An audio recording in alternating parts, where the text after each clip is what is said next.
This is a variation of what I call the 9-bubble sword, the simple little sword that has the little triangle shaped cluster of bubbles on the handle.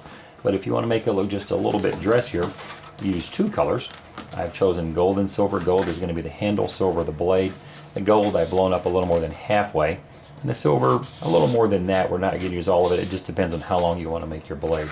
We'll start with the gold, and just like the other, we're going to make a little bubble followed by 2 pinch twists. And this is just to dress it up a little bit. And then you're going to make your handle however long you want it. And then we're going to make 3 little round bubbles, all the same size. Lock those together. 3 more, same size again. And then lock those together. And then 1 more time. And then just lock that around there to lock that in place. Now this is just like the other one, except we don't have a lot of blade because we didn't inflate that all the way. I'm going to pop this part off and then just secure that end in there.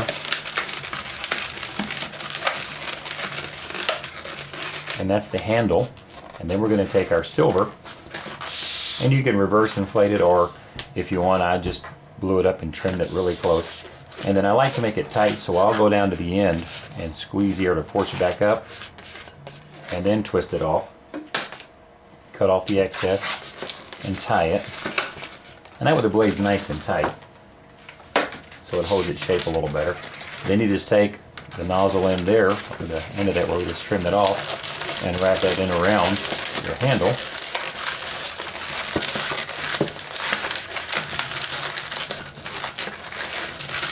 And you get the same sword as we made before, but now it's 2 colors.